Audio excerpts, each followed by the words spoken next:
Yo, I'm Brendan. I've been using the Apple Card for almost 6 years now. They just sent me the new one, and so it's time to activate it and then re-review it just to see, is this something that's actually worth using? Because there's big changes coming. Apple just said that they're going to sever their ties with Goldman Sachs Bank. That could critically change the features of the card. But if I'm honest, the card never quite lived up to the expectations that we all had for it. It seemed really sexy and interesting when it came out, but the features haven't really changed or improved over time, and it's been almost 6 years. So is the Apple Card worth getting now? And if it's not, what kind of changes would we need to see to make it a contender in today's credit card market? I think one of the first draws to the Apple Card in general was just the fact that it was such a new concept to have this sleek, white, titanium, unmarked card. Like, there's no card numbers on here. Even if somebody steals this thing, they're not going to be able to buy a bunch of online stuff with it because they don't have your card numbers. They could only use it in person with the strip or with the chip. There's no way that they could actually get the numbers for it unless they had your phone or your Apple ID. And so it's a pretty cool concept to have this half physical, half digital kind of card to use every day. Plus, it's titanium. So it has a weight and a thickness and a rigidity and a sound that was unlike basically any other card at the time. It was definitely my first ever titanium credit card. And it's held up pretty well over time. You can see on the edges it's gotten a little bit rough here and there, but overall, titanium's a pretty tough product, and so it's held up. But the physical usage of the card isn't the primary way that Apple wants you to use it, because they set up the rewards for you to use it primarily with your phone. They want you to be using Apple Pay basically all the time with this thing and have it be your normal everyday card. And it feels like the attempt was to transition you from a physical card into just a digital card, into using Apple Pay. And I remember at the time even thinking, who's going to accept Apple Pay? Like in 2019, it was pretty rare for you to have some kind of tap to pay situation that you could actually use with your phone. Now that it's been almost 6 years later, it's way more common. I see it all over the place, especially at bigger chains, bigger fast food restaurants, that kind of thing. But even still, it's not guaranteed. You go to a gas station and a lot of times you still have to insert your card. So by no means can you totally switch over to Apple Pay and get all the benefits that you would want with this thing, because on first glance, the benefits seem really good, but once you dig into it, they're not quite as good as they seem. Initially, they give you this option to see your credit limit now without having to apply. So it seems really cool because you don't have to get a hard credit hit. You can see whether or not the card's going to make sense for you. You can kind of dip your toe in the water. But then, of course, they say down here at the fine print, accepting your Apple Card will give you a hard inquiry on your credit, which may affect your credit score. There's really no way around that as far as I understand nowadays. And so you're going to get hit by the hard inquiry. Your credit score is going to take a little hit. And then the other ways they're trying to differentiate themselves and say they're a different kind of credit card is by having no fees, not hidden ones. And this doesn't mean they're not going to charge you interest on the money that you borrow. That's not a fee, that's interest. The fees they're talking about are no annual fees, no late fees, no foreign transaction fees, those kind of other fees. It's not like interest-free borrowing, because initially that's like my first thought. I'm going, no fees, hey, great, I'll just borrow all the money for free. No, it's not that. And then they throw this giant word at you, unlimited daily cash back. Oh my gosh, the rewards I will get from this in terms of cash will be unlimited. You can get up to 3% cash back on every purchases. Plot twist, you won't, but technically it's possible. And then they're claiming they're going to help you pay less interest by choosing an amount you want to pay, and then the Apple Card will help you to estimate the interest cost for you in real time. I've done sort of a version of that, which I'll get into later on in the video, where I essentially borrowed $3,600 to buy this very computer right here that we're using to make the video. It was super handy, super seamless. It saved me money. It was a great process, but I don't think that's going to apply to everybody. And nowadays, this last benefit is something that I think is more and more valuable, that your card and your information apparently won't be sold to third parties for marketing or advertising. I think 10 or 15 years ago, we kind of took that for granted. We didn't know that it could be a problem. We didn't care. And nowadays, that's more and more, I think, of something we should be aware of. So it's cool that Apple potentially could be caring more than other credit card companies about this. But the real reason that you would get a card like this isn't just because it's titanium, isn't because you're not going to get a hard credit hit. It isn't because of the lack of fees. It's because of the rewards. You want to get that 3% reward. And the way Apple does this is with daily cash. And so whenever you've bought something on there, they give you cash back in a percentage of your purchase every day. So a little alert will pop up on your phone and it'll say, hey, you've gotten this much daily cash today. It'll be like a penny or 5 cents or something. It's not a huge deal. They're just reminding you more often than normal cards that you're getting rewards from them. And I think the biggest letdown of this card is the fact that you're probably not going to get 3% daily cash, because the only way that you really do that is by buying from Apple and from select merchants. So you've got to use the Apple Card with Apple Play and be buying bread from Panera or shoes from Nike or gas from Exxon, those kinds of things. It's not a very big, diverse group of merchants that you can buy stuff from. There are competitors out there that will give you 3% back on a lot more purchases than this,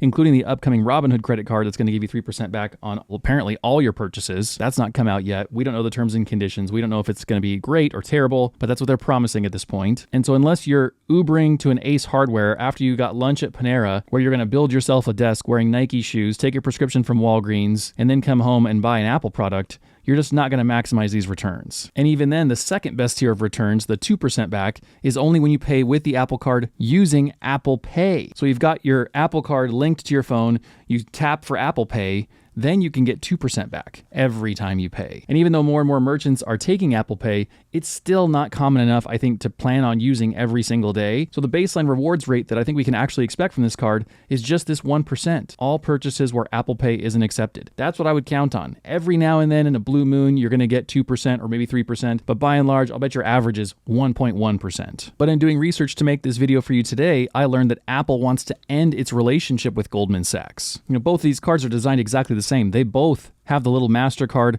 Goldman Sachs emblem on there. They're clearly heavily involved with Goldman Sachs as a provider of this card and as the person who's facilitating the card. But back in March, this article was written saying that Apple has given Goldman Sachs a timeline of 12 to 15 months to end their proposal, to stop working with Goldman Sachs, in which case Apple's going to have to reestablish a partnership with someone else. And I think if we were reading this 5 months ago, I'd say, okay, who cares? Figure it out, Apple. Go make a relationship. But because we're having this conversation now, I'm actually kind of concerned about this because there had been a well-established path for an end user company, like potentially Apple, to create a faster, more beneficial relationship with a bank through a middleware provider. This middleman was able to expedite that whole process, keep track of a ledger of accounts for the end user like Apple, and they dealt with the bank. And so that would be an easy way for Apple to renegotiate this and say, hey guys, we've got these other offers from these middleware providers. Maybe we're not feeling the love from Goldman Sachs. And so in the meantime, we're going to figure out where we can go to add more features to this card. We need to make it more competitive in today's market. So since Goldman Sachs isn't cutting the mustard,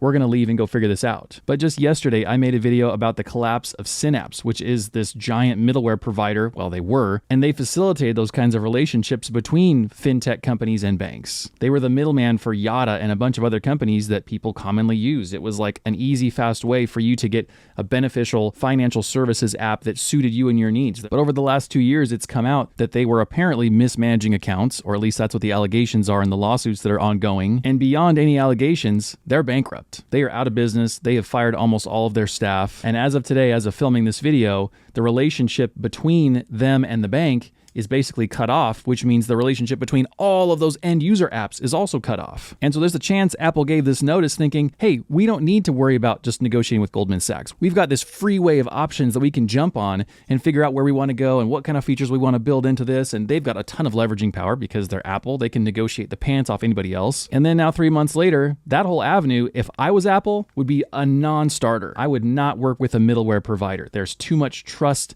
and flow of transactions and meaningful data that you're completely reliant on them maintaining for you. Plus, the actual connection with the bank has to be maintained for you there. So what does that mean for the future of the Apple Card? And what can we predict as far as new benefits they might roll out in the future for this thing? I think it's more unclear than ever. Had this mess with the middleware providers like Synapse not just come out, I think we could have inferred a lot of things. I think potentially a higher interest rate for the cash savings that you have through the Apple Savings account. I think they could get creative with more payment options with this thing, giving you more ways to pay for your purchases. I think we could have expected that they issue an Apple debit card. There's all these other ways that they could have rolled out new products and services that have the Apple logo on them, that have the kind of Apple sleekness that the app does and that the card does. But now, who knows? Now, do I think that that actually puts the usage of this card in jeopardy? I doubt it. Right now, the assumption that I have is that Goldman Sachs is directly issuing these cards to us, and it's just Apple that's kind of putting their spin on it. And so as far as I'm aware, there's no potential liability that we need to be concerned about as far as using this card now, because it's just a standard credit card issued directly from a bank. Now, granted, they do say in the fine print of the Apple Card website that the Apple Cash Card is issued by Green Dot Bank, member FDIC. And normally I wouldn't dive into who Green Dot Bank is and what are they doing and how do they manage our cash, but because of the implosion of that other company, now I feel like we should check into it. And so I scrolled down to the bottom of the page to look for any kind of FDIC information or something that would reveal whether or not they are the actual end user bank or if they're another one of these banking as a service providers. And right here under company, I find banking as a service. Oh my gosh, we're going to have another bad situation here. They're claiming that they are the only platform that provides an integrated bank, program management, and enterprise-grade APIs all in one. So right off the bat, this is a little bit sketchy because it feels so similar to the promises that Synapse was promoting. Innovative financial technology, integrated products that will accelerate your growth. You can do payments and tax services and cash solutions and branded cards and all this stuff. And I'm going, oh boy, do we have another middleware disaster on our hands? But it seems like it might be different because they say right here that they are an integrated bank. So does that mean that they themselves are the bank and also the middleware provider? Are they the tech company and the end bank landing strip, if you will, for the cash at the same time? Because that way there's only one person keeping track of all the ledgers and the transactions and everything else.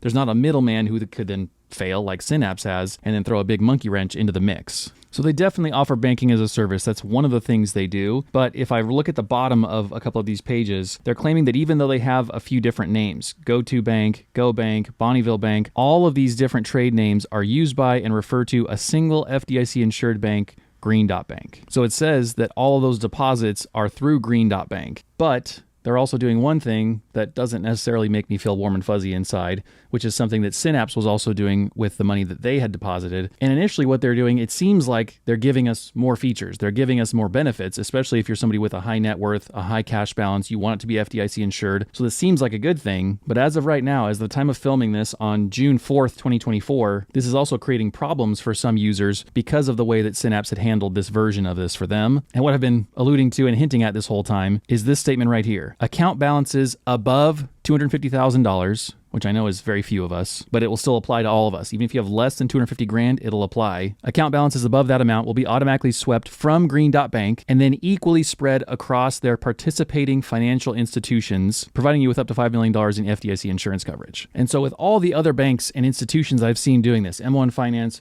Wealthfront, Betterment, Synapse was doing this, Green Dot seems to be doing this. With all those others, the way they did that was your cash wasn't actually held in a banking product. It wasn't like a checking account or a saving account or a CD or something like that.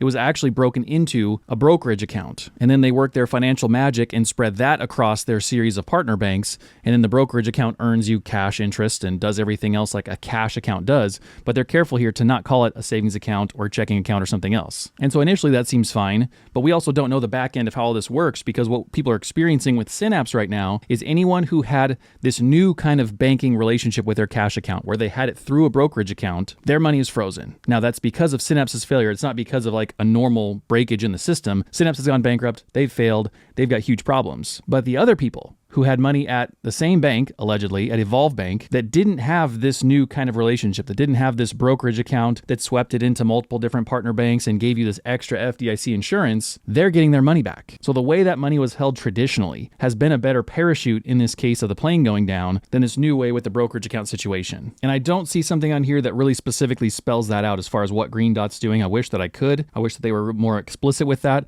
but they're promising a lot of the same benefits those other companies did. They're promising the same kind of giant FDIC insurance across a network of partner banks. So it feels very, very similar to those other ones. It's probably the same thing, but I can't say for sure. All that to be said, how many of us are using the Apple Card so that we have access to the Apple savings account? Probably not a ton of us. The first thing I think about when I think about a savings account isn't Apple. My only fear is that something else happens where the system breaks down, where the underlying utilities that run the savings account system through Green Dot, through the network of partner banks, through a potential brokerage account could have a similar weakness built in that these other ones had. Because you know how Apple makes everything easy to set up. Once you get the card set up, it's probably pretty easy to set up savings too, because you have an option whenever you earn interest on your daily cash to just roll that over into a savings account. So if you don't want to just use it for statement credit or something else, you can say, hey, I'll build my savings up. It seems easy enough. It seems natural. As of right now, at this moment, we're getting 4.4% APY. It seems pretty solid. Why not? So there's a good chance that there's a lot of people out there who are using Apple Savings, and it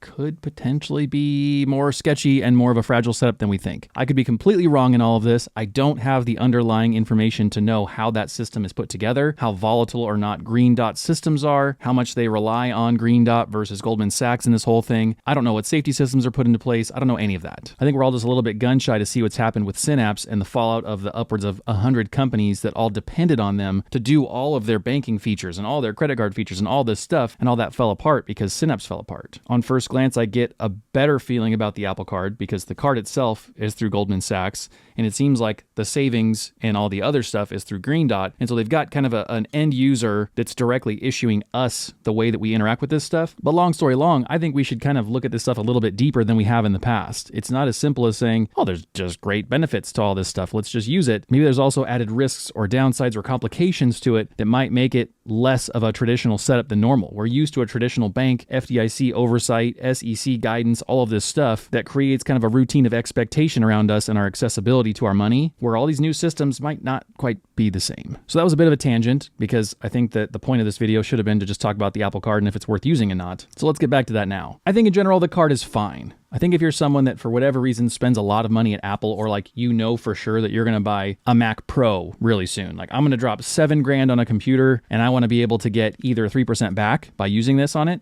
Great, decent plan. I'm not mad about it. Or if you want to do like I did, I was able to finance this computer that was like $3,600 or $3,800. M1 Max, lots of added features. Very expensive. It's been fantastic. I mean, I've used it solid for 3 or 4 years and it's been totally amazing, totally happy with it. It was very expensive, but I was able to finance it with 0% interest and just make payments through the Apple Card. I believe it was for 12 months. 12 months interest free. And so what that allowed me to do was have more cash in my pocket to use as an emergency fund, to be getting high interest savings on, or to invest that money instead of having to shell it all out day one. You know, that's like the basics of the time value of money. The more money you have up front, the sooner you have it, the more valuable it is to you, because you can do stuff with it today to make it grow. So it's a sweet option that they let you do that kind of thing. The integration with the app is beautiful, works perfectly like all Apple things seem to do. I just also wonder if there are other cards out there that have robust enough systems to not experience the same issues that Synapse did, while also offering better rewards than this card. You kind of have to have a crystal ball to know the inner workings of companies and see where their liabilities are and see where their character flaws are and their leadership and all this stuff. We don't have that. So we can kind of make our best guess. But for right now, if the card's working for you,